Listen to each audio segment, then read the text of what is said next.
Welcome to Deep Cuff Channel. Ukrainian army continues to hit the positions of the Russian troops one by one. Explosions are heard on all front lines.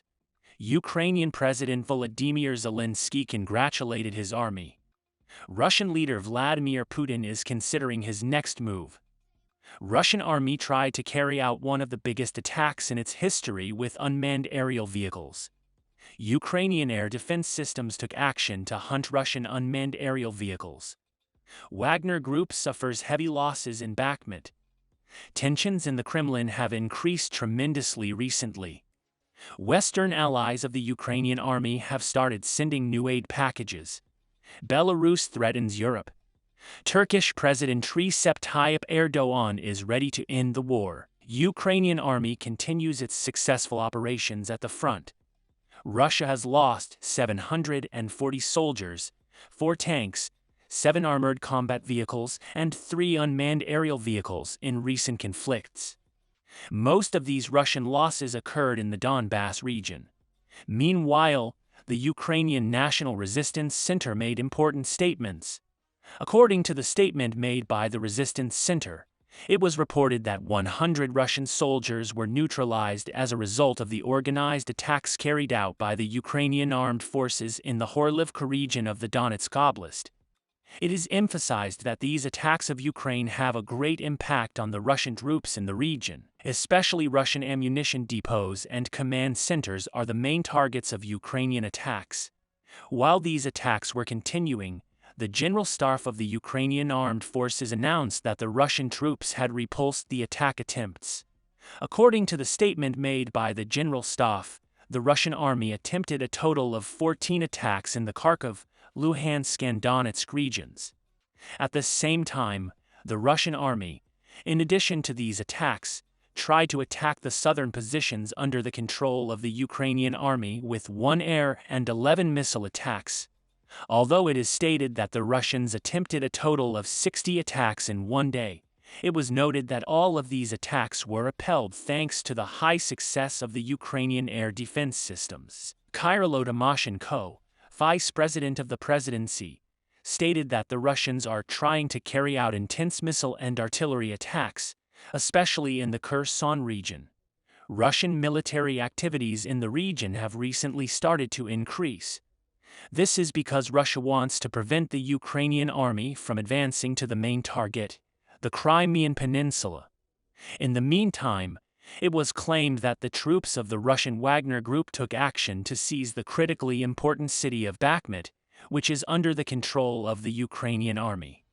According to an assessment by the Institute for the Study of War, the Russian Wagner Group began attacking the Ukrainian lines to seize control of the eastern part of the city of Bakhmut. Bakhmut region has been under intense Russian attack for several months, due to special orders of Russian President Vladimir Putin. In fact, Russia wants to take control of the city quickly by sending large numbers of special forces soldiers to this region. Ukrainian army, which noticed the movements of the Russian Wagner Group in the region early, also reacted quickly. According to the latest statement from the Ukrainian Air Attack Forces, it was recorded that the attack groups of the 71st Light Infantry Brigade of the Air Assault Forces, together with other units of the Ukrainian Armed Forces, captured the Russian positions near Bakhmut. It is stated that first the missile and artillery units of the Ukrainian army put the region under intense fire, and then, thanks to the successful advance of the ground troops, full control was achieved in the region. It is not yet known how many Russian soldiers were neutralized as a result of the Ukrainian attacks. Russian army, which was badly damaged after these attacks, quickly took action to respond with its air force. According to news sources, Russia has tried to carry out simultaneous operations in many areas under the control of the Ukrainian army, using about 24 unmanned aerial vehicles. Iranian-made 13 Shahed 136 drones reportedly entered the Ukrainian-controlled airspace from the south in the early hours of the morning. According to the statement made by the Joint Defense Forces of Ukraine, Russian unmanned aerial vehicles were sent to the region from the Russian military bases on the eastern coast of the Crimean Peninsula. Unmanned aerial vehicles entering the Ukrainian airspace caused the Ukrainian air defense alarms to be activated. Ukrainian Air Force spokesman Yuri Ihnat said the Russian attack was deliberately carried out in the early morning hours to make it harder to shoot down the drones, but the Ukrainian air defense systems were effective. Ukrainian Air Defense Forces, which responded quickly to the Russian attack, managed to shoot down a total of 13 unmanned aerial vehicles. These figures were also officially confirmed by Ukrainian Air Force spokesman Yuri Ihnat. Making a statement after the attacks, President Volodymyr Zelensky said, "I congratulate our air defense forces. I am proud of them." Another effect of this Russian attack began to be felt in the West. After the increasing air attacks of the Russian army, the USA decided to send Patriot air defense systems to Ukraine. According to recent allegations, the Biden administration is preparing a plan to send Patriot air and missile defense systems to Ukraine. It could be announced later this week, according to two U.S. officials and a senior management official. If this handover is officially approved and the systems are handed over to the Ukrainian army, the Russian Air Force will be in serious trouble. But before the Pentagon plan can be sent to President Joe Biden for signature, it must be approved by Secretary of Defense Lloyd Austin. In addition, Ukrainian air defense system operators must undergo serious training in order to use these systems successfully. Officials said that once all details are agreed upon, delivery of the Patriot air defense system is expected in the coming days, and that Ukrainian units of the anti-aircraft complex will be trained at the German U.S. Army base in Grafenwehr. Patriot system is a more powerful and successful system than any other air defense system delivered to the Ukrainian army to date. Russia will do everything in its power to prevent this transfer from happening.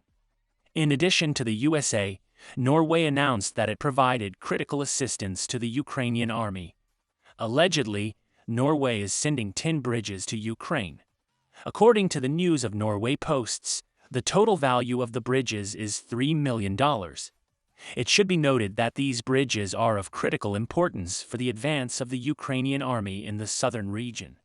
Because Russia is causing serious damage to the transportation routes in the regions where the Ukrainian army retreated to slow down the advance of the Ukrainian army. Russia, on the other hand, continues to develop strategies through its allies. According to the latest news, the Belarusian army, with a sudden decision, is transferring a total of 20 tanks from the ground forces to a training area near the Polish and Lithuanian border.